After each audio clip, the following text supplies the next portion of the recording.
Mis hijos me llamaron madre tóxica porque tenía 3 trabajos para poder mantenerlos, en vez de estar con ellos todo el tiempo. Usaron mi culpa para meterme en un asilo y luego me exigieron que firmara papeles para quedarse con mi casa y mis ahorros. Creyeron que ya me habían vencido. Pero no sabían que antes de firmar, hice una última llamada a mi abogado para asegurarme de que mi verdadera herencia se la quedara a alguien que sí la merezca. Antes de contarte mi historia, dime en los comentarios desde donde me escuchas y qué hora es allá. Solo quiero saber que no estoy sola en esto. Y si lo que te cuento te llega al corazón, considera seguirme. Ayuda a que más gente se entere de lo que de verdad sufren muchos adultos mayores. Ahora sí, déjame contarte cómo pasó todo. Me llamo Ellen Sterling, y a mis 69 años pensé que por fin venía una etapa de descanso. Un descanso de esos que te llegan hasta los huesos, que alivian todos los dolores que vienen de una vida de tanto trabajo. Soy viuda. Mi esposo Frank murió hace más de 10 años. Mis hijos, Anthony y Brenda, ya eran adultos con éxito. Vivían vidas que yo solo pude soñar para ellos. Siempre creí que verlos triunfar era el mejor logro de mi vida, la recompensa de todo mi esfuerzo. Pero estaba por darme cuenta de que a veces tanto sacrificio solo trae una cosecha amarga. Todo empezó un martes. Era un día común, hasta que Anthony, mi hijo de 44 años, siempre con esa cara de estrés de alguien que solo piensa en el dinero, me llamó y me dijo que él y Brenda querían hacer una reunión familiar. Su voz sonaba tan seria y fría que me hizo apretar los dientes. Llegaron a mi depa esa misma tarde. No entraron con cariño, como hijos que vienen a ver a su mamá, sino como si fueran un comité con una misión. Brenda, que tiene 41, es experta en usar palabras de terapia como si fueran armas. Se sentó en mi sillón favorito, juntó las manos y me miró con una cara de preocupación falsa. Mamá, empezó con una voz suave, fingiendo mucha empatía, Anthony y yo hemos estado hablando y estamos muy preocupados por ti. Los miré a los dos. Anthony estaba parado junto a la repisa, pero no quiso mirarme a los ojos. ¿Preocupados por qué, hijos? Pregunté. Por tu bienestar, por tu soledad, dijo Brenda. Hemos pensado mucho en nuestra infancia, en cómo fue todo en la familia, y con ayuda de algunos profesionales, nos dimos cuenta de que tu relación con nosotros siempre fue tóxica. Esa palabra se quedó flotando, como una acusación muy dura. A mí, que trabajé turnos dobles en la maquila hasta tener las manos destrozadas para poder pagarle los aparatos a Brenda. A mí, que limpiaba casas los fines de semana para que Anthony tuviera sus libros en la universidad. Nunca estuviste realmente con nosotros, mamá, dijo Anthony, con un tono tan ensayado que sonaba más a actuación que a verdad. Siempre estabas trabajando, siempre cansada, siempre distraída. Básicamente nos criamos solos, dijo Anthony. Tu papá tenía 2 trabajos, Anthony, le dije bajito, sintiendo un escalofrío de incredulidad. Después de que él murió, yo trabajé en 3. ¿Cómo creías que manteníamos un techo sobre nuestras cabezas? ¿De dónde pensabas que salió el dinero para tu universidad? Ese es justo el problema, mamá, dijo Brenda, inclinándose hacia mí. Sus ojos brillaban con una mezcla rara de coraje y seguridad. Siempre lo hiciste todo sobre el dinero, sobre proveer. Estás obsesionada con el trabajo. Nunca estuviste emocionalmente presente.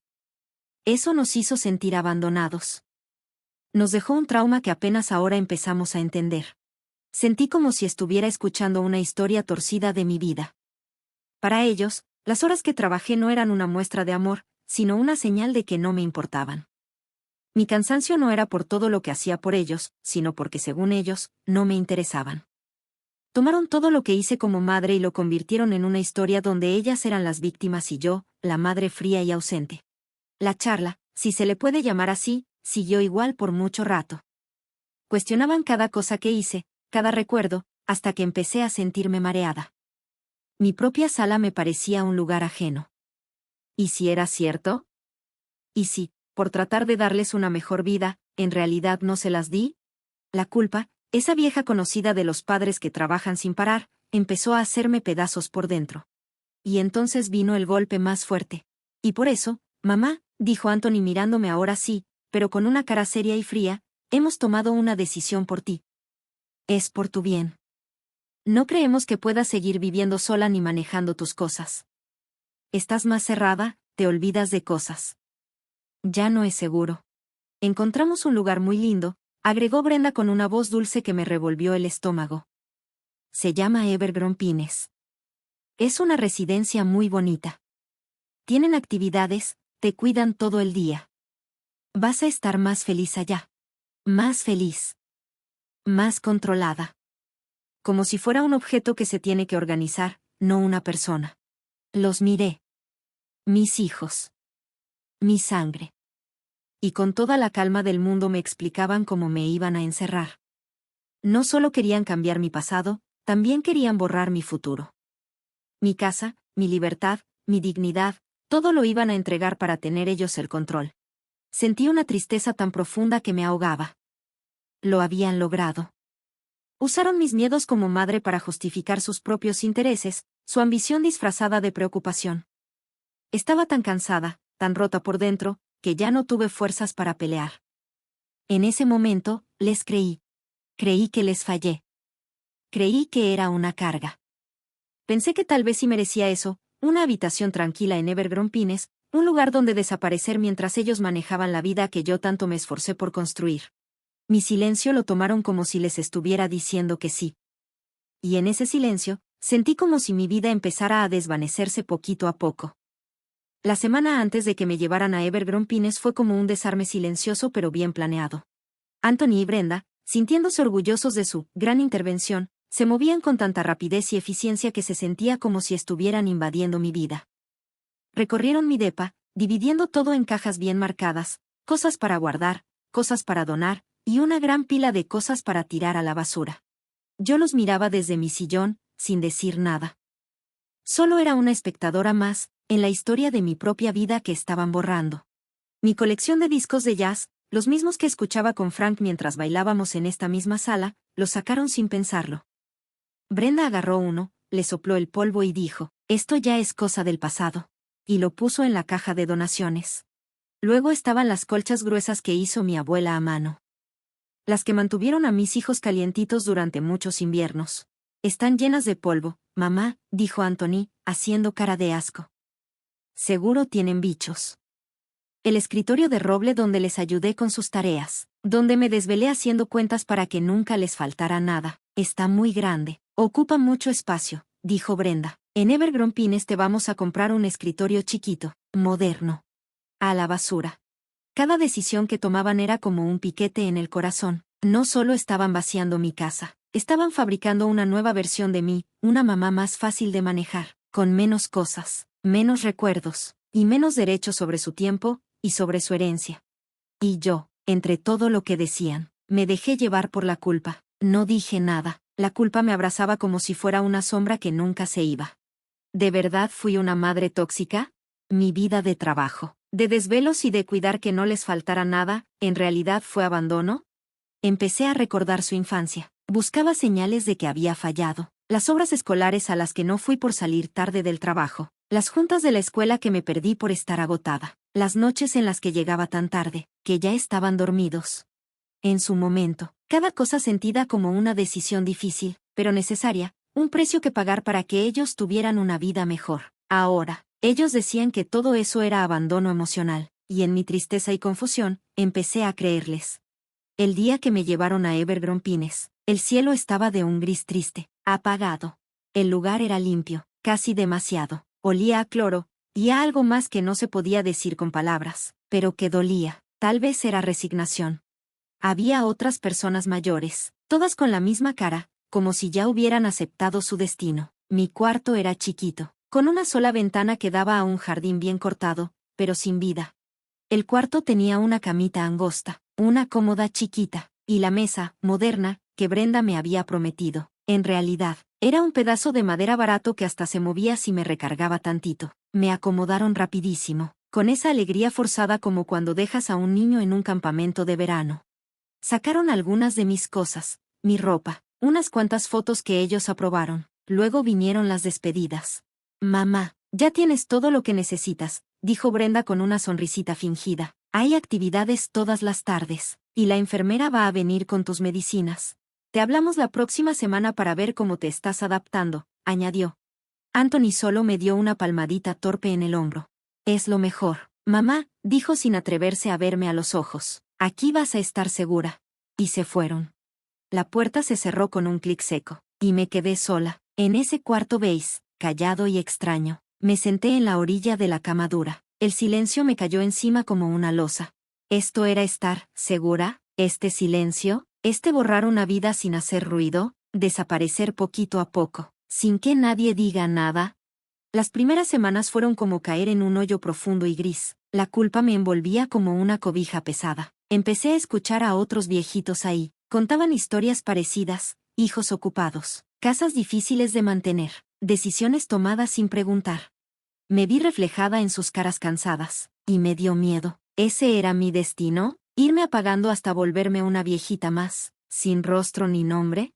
Mi pasado, todo lo que di, mi esfuerzo, ahora estaba guardado en cajas, con letreros que decían donar.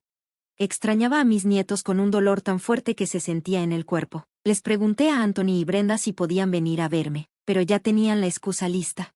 Ay, mamá, no es buena idea traerlos todavía, dijo Brenda. No queremos molestarlos. Mejor deja que te acostumbres primero. Otra manera de aislarme, de controlar lo que mis nietos sabían de mí. Querían que ellos solo conocieran la versión de abuelita que les contaran ellos. La poquita rabia que había sentido cuando me trajeron se apagó por completo. Lo único que me quedó fue una aceptación triste, dura. Tenían razón, les fallé, trabajé demasiado, estuve ausente. Y este lugar, esta habitación fría y sola, este irme borrando poco a poco, era mi castigo, lo que me merecía. Ya no tenía fuerza para pelear, solo era Ellen Sterling, una mamá tóxica, una más en Evergreen Pines, esperando que mi historia se acabara. Los días no se medían por alegría, ni por algún propósito, se medían por el horario del pasillo. Desayuno a las 8, ejercicio sencilla a las 10, comida al mediodía, bingo a las 2, silencio a las 4, cena a las 6. Era una vida tranquila, pero de puro irse apagando.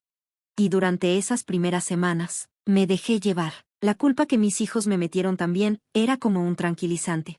De verdad creí que los había decepcionado. De verdad creí que esta vida vacía y sola era justo lo que me tocaba vivir.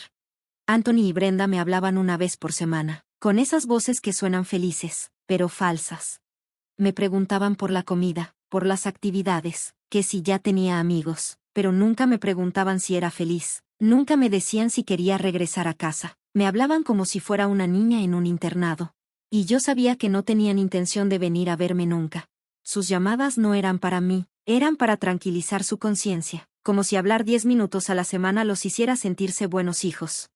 Extrañaba a mis nietos con un dolor que se sentía en el cuerpo, extrañaba sus risas, sus abrazos, esa energía loca y feliz que llenaba mi vida.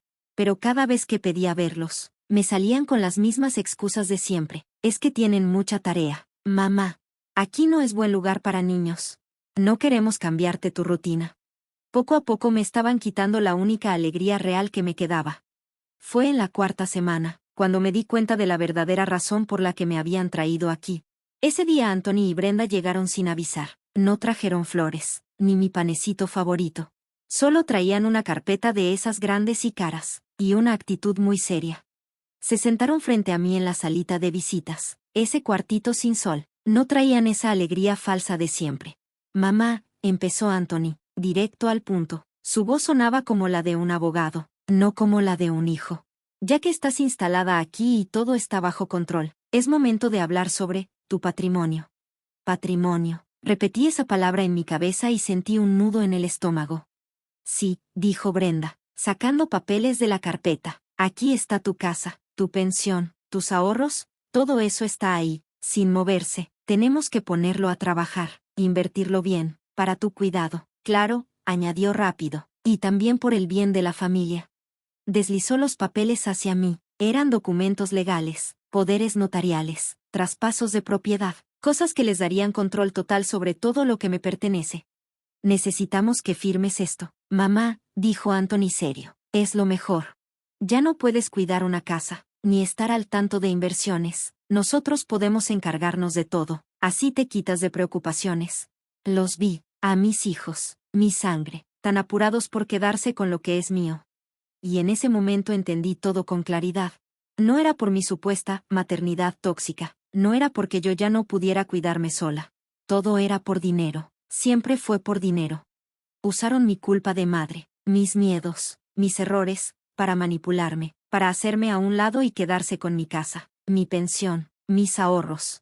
Todo lo que me dijeron en su famosa intervención, las lágrimas, los discursos de que yo nunca estuve presente, todo fue una actuación, un show cruel para romperme y así poder quedarse con todo mientras yo seguía viva.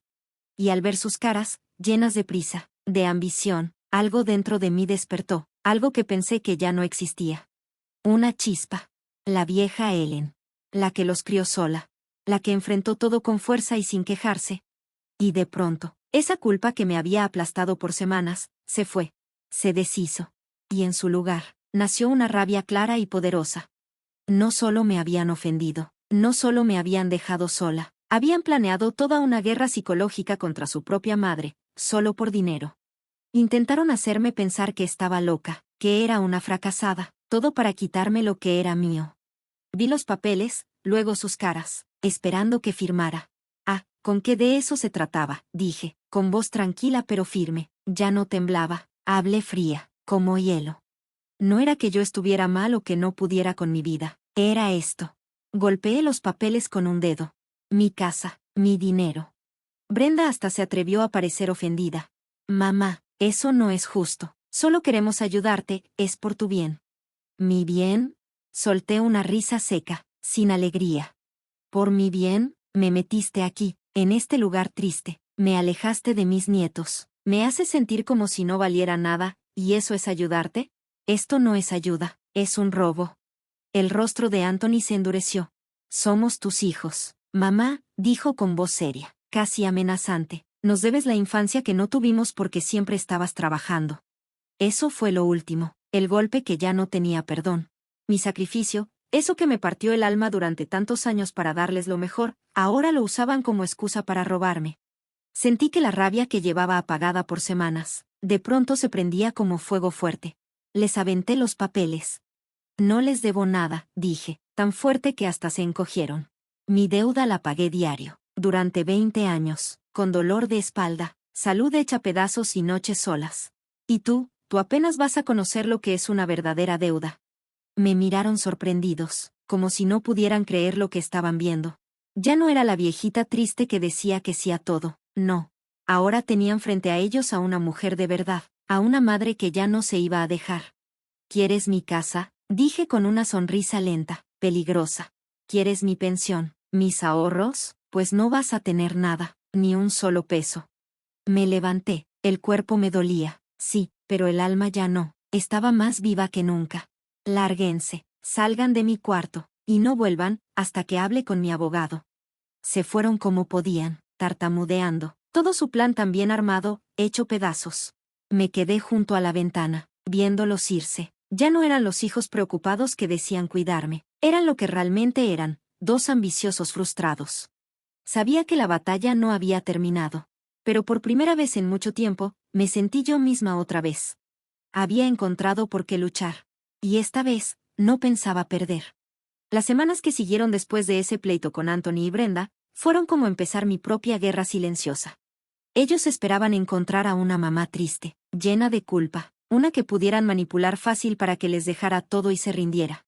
Pero lo que hicieron fue despertar a un gigante dormido, una mujer que había pasado toda su vida resolviendo problemas, y que ahora, por primera vez, iba a pelear solo por ella misma, por su dignidad, por justicia. Lo primero que hice fue hacer una llamada, no a una amiga, ni a mi hermana. Llamé a un hombre que había guardado en secreto muchos años, Arthur Croft, el abogado de herencias más agudo y respetado de la ciudad, un hombre con fama de pelear como perro bravo por la gente indefensa. Su reputación era leyenda. Lo había conocido una vez, en un evento de caridad. Me impresionó su inteligencia y lo derecho que hablaba. Cuando contestó, hablé con voz clara y segura. Señor Croft, mi nombre es Ellen Sterling. Ahorita estoy viviendo en la residencia Evergreen Pines. Creo que mis hijos están intentando quitarme mis bienes con mentiras, diciendo que ya no estoy bien de la cabeza. Necesito su ayuda, y la necesito ya. Arthur Croft cumplió su fama. Al día siguiente ya estaba ahí, en la residencia, alto, elegante, con ojos que veían más allá de las palabras. Me escuchó en mi cuartito de paredes beige, mientras le contaba todo. Su cara se fue poniendo cada vez más seria. Le hablé del teatro de la mamá tóxica, del encierro planeado, de cómo querían que firmara los papeles para quedarse con todo. Le mostré los documentos, él los revisó, y sonrió apenas, sin humor. Señora Sterling, dijo, esto es un intento clarísimo, aunque torpe, de abuso financiero contra una persona mayor. Están armando un expediente para hacer parecer que usted ya no puede tomar decisiones. Es asqueroso, agregó, mirándome directo a los ojos, pero también es algo que se puede ganar, especialmente con alguien tan clara y decidida como usted. Sus palabras me dieron vida. Después de tantas semanas donde mis propios hijos me hicieron pensar que estaba perdiendo la cabeza, este hombre, inteligente y fuerte, me vio ahí sentada y no vio debilidad, vio fuerza. No quiero una guerra, señor Croft, le dije. No tengo la salud ni la energía, quiero una victoria rápida, callada, que me devuelva la paz, quiero asegurar mi legado, y sí, quiero darles a mis hijos una lección que nunca olviden. Lo entiendo, Ellen, me respondió, ahora con voz tranquila. A veces, el jaque mate más fuerte es el que nadie ve venir, y en tu caso, lo más poderoso que tienes, es tu testamento. Y así fue como empezó mi venganza silenciosa. No iba a ser un pleito en la corte, no iba a ser gritos ni escándalos. Iba a ser una jugada perfecta, fría, legal, y tan bien hecha, que ellos solo sabrían la verdad cuando ya no pudieran hacer nada. Con la ayuda del señor Croft, empecé a mover todo, a poner cada cosa de mi herencia en su lugar. Trabajamos con mucha discreción, nos comunicábamos por su página segura en Internet, a la que yo entraba desde la vieja y empolvada computadora de la biblioteca de la residencia, ya en la noche, cuando todos dormían. Yo, la que según ellos ya no podía tomar decisiones, estaba manejando un plan legal y financiero bien complicado. Mi testamento anterior, ese que dejaba todo dividido entre Anthony y Brenda, lo cancelé. El Nuevo Testamento era otra cosa, una verdadera obra, un reflejo de lo que yo sentía de verdad, una declaración de mis valores. Pasé horas hablando por teléfono con mi asesor financiero, un experto que me recomendó el señor Croft. Revisamos todo, el dinero de la venta de mi casa, cuando yo muera, mi pensión, una cuenta secreta de ahorros que nadie sabía que tenía. El total era más de lo que yo misma imaginaba, años de trabajo duro y de cuidar cada peso. Y al final, sí valió la pena. Y entonces llegó la decisión más importante. ¿A quién le iba a dejar ese dinero? No a los hijos malagradecidos que llamaron tóxico a todo mi esfuerzo, que pensaron que mis ahorros eran su cochinito personal para hacer lo que quisieran. Decidí que ese dinero debía ir al futuro, a mis nietos, los 2 hijos de Anthony y la hija de Brenda. Ellos no tenían la culpa de nada, son los niños a los que ya ni me dejaban ver. Ellos eran los que de verdad merecían las oportunidades que mi esfuerzo podía darles. El señor Croft hizo los papeles con toda la precisión del mundo. Todo mi dinero iría a un solo fideicomiso, un fondo especial que se activaría cuando yo muriera. Y lo mejor, mis hijos no podrían tocar ni un centavo. Ese fondo lo manejaría un profesional, una persona neutral, sin relación con ellos. El dinero solo podría usarse para cosas importantes de mis nietos, su salud, su escuela, su bienestar. Había reglas muy claras. El dinero serviría para la universidad, para dar el enganche de una casa, para emergencias médicas o si quisieran poner un negocio. Pero nada, absolutamente nada, podía ir directo para Anthony o Brenda. Ellos podían estar cerca, pero no meter mano. Serían solo testigos del éxito de sus propios hijos, no los beneficiarios. Mi venganza no era hacerle daño a mis nietos, al contrario, era darles poder, que ellos recibieran todo lo que sus papás despreciaron. Y lo último que hice, fue escribir una carta. Una carta que Anthony y Brenda iban a recibir el día que yo muriera, junto con el testamento. La escribí yo misma, sin temblar. No era una carta llena de coraje, sino de una verdad dolorosa, pero clara. Les hablé de mi amor por ellos, de todo lo que hice por ellos, no por obligación, sino por una esperanza profunda de que fueran felices. Y luego les hablé de su traición, de cómo usaron ese amor en mi contra, de cómo cambiaron todo para su conveniencia, y que por eso, habían perdido su lugar en mi historia. Mi dinero no era lo importante, mi amor sí lo era. Y ustedes, les escribí, desperdiciaron los dos. Así que decidí dejar todo mi amor y el fruto de mi vida, a los únicos que todavía son inocentes, sus hijos. Rezo para que algún día entiendan la lección. La herencia más valiosa que les quise dar fue mi amor, y ustedes lo tiraron como si no valiera nada. Después de firmar los últimos documentos con el señor Croft, sentí una paz enorme. Lo había hecho, todo estaba en orden. Mi verdadero legado estaba protegido. Mis hijos, que todavía pensaban que iban a salirse con la suya, ni se imaginaban que ya habían perdido. Ellos seguían peleando una guerra, que ya estaba perdida. Una guerra donde su madre, loca y vieja, como me llamaban, ya les había dado un jaque mate silencioso, fuerte y definitivo. Después de mi reunión secreta con el señor Roth, pasaron semanas llenas de silencio y tensión. Volví a mi rutina en Evergreen Pines. La vida tranquila y medio fingida de la residencia contrastaba mucho con las decisiones tan firmes que yo acababa de tomar. Anthony y Brenda, después de nuestra última discusión, se enojaron tanto que simplemente dejaron de hablarme. Ya no venían a visitarme. Tampoco me llamaban con sus falsas llamadas, para saber cómo estaba. Era obvio que estaban moviéndose por otro lado. Seguro andaban viendo abogados, planeando qué hacer. Todavía intentando que un juez dijera que yo ya no podía cuidarme sola. Pero esa pelea ya la habían perdido. Ellos no lo sabían, pero yo sí. Su último intento desesperado llegó como un mes después. Me mandaron una carta de parte de un despacho de abogados que nunca había oído. La carta decía que si yo no aceptaba voluntariamente que ellos manejaran mi salud y mi dinero, entonces iban a ir con un juez a pedir que se los dieran legalmente, diciendo que yo ya no podía pensar con claridad, que estaba sola, que no sabía manejar mis cosas. Una amenaza, pues. Yo no les contesté, solo le mandé la carta al señor Roth. Y su respuesta fue rápida y hermosa. Una carta fría, tan firme y legal, que parecía hecha de hielo. Ahí decía que yo estaba perfectamente bien de la cabeza, que mis asuntos los llevaba su reconocido despacho, y que si ellos intentaban hacer una demanda falsa, se iban a enfrentar a una contrademanda costosa y muy seria por acoso y daño emocional. Además, le soltó una indirecta muy clara: si querían ir a juicio, todo lo que ellos me habían hecho iba a salir a la luz, y seguramente no les gustaría que el público supiera cómo me habían tratado. Después de eso, silencio total. No volvieron a decir nada. Jugaron su última carta, y perdieron contra una fuerza legal que no esperaban, y que no podían pagar. Ya estaban vencidos.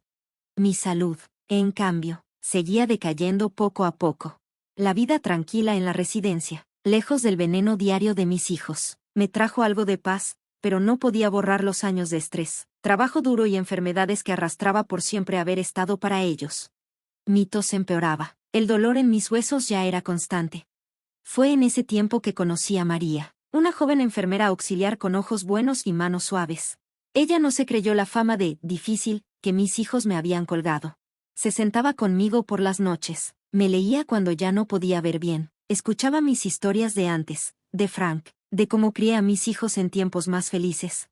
María fue como una lucecita en ese mundo mío que ya se estaba apagando.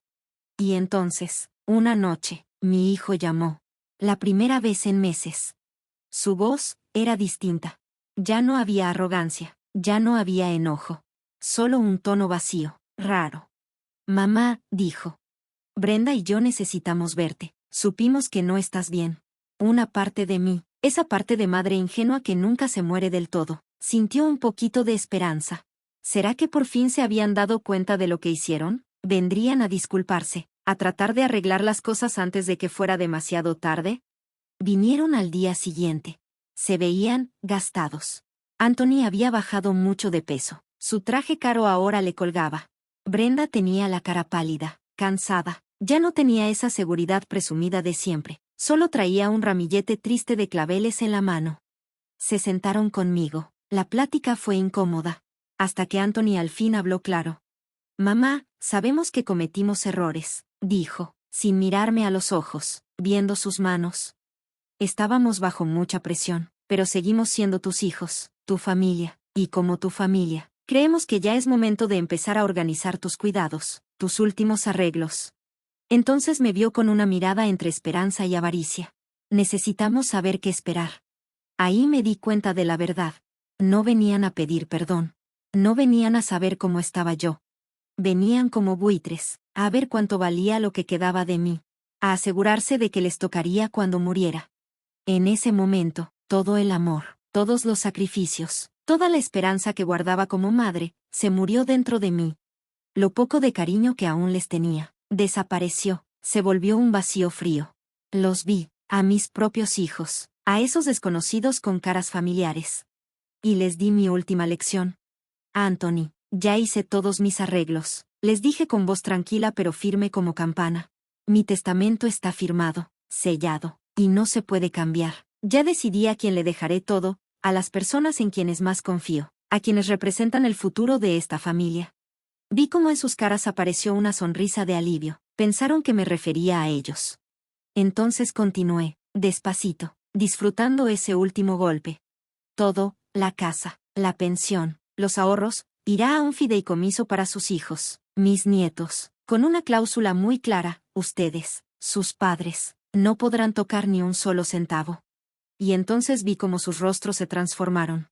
La sorpresa, el horror, el golpe de saber que habían perdido, fue tan fuerte como hermoso de ver. No puedes hacer eso, balbuceó Brenda.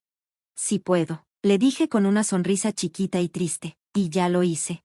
Me llamaron tóxica, mala madre. Dijeron que nunca estuve para ustedes, así que les tomé la palabra. He quitado mi influencia tóxica y mi dinero tóxico de sus vidas para siempre. Ahora mi legado irá a quienes aún son inocentes, a los que todavía no aprenden la codicia que ustedes viven todos los días.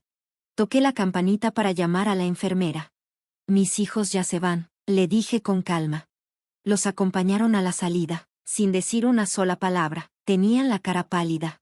Los vi irse, como dos fantasmas alejándose de una vida que desperdiciaron por su egoísmo y crueldad. La guerra había terminado. Y yo la gané. Pero fue una victoria que en el fondo, se sintió como la pérdida más dolorosa de todas. Pasé mis últimos días con una calma extraña, como si ya nada me afectara.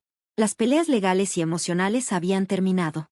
El ruido, la furia y la codicia de mis hijos fueron callados por algo que ya no podían cambiar: mi testamento, claro y definitivo. La residencia de ancianos Evergreen Pines, que al principio sentía como una cárcel, se volvió un lugar tranquilo. El personal, que seguramente ya había escuchado chismes de todo el drama familiar, ahora me trataba con respeto y cariño. María, la asistente amable, seguía ahí para mí, leyéndome mis poemas favoritos. Ella era como una luz calladita de bondad, justo cuando ya no esperaba nada bueno. Anthony y Brenda nunca más intentaron contactarme. La puerta ya estaba cerrada, para siempre. Sabía por mi hermana Marta que seguían en shock, sin creer lo que había pasado. A veces se culpaban entre ellos, a veces me culpaban a mí por su propia ruina.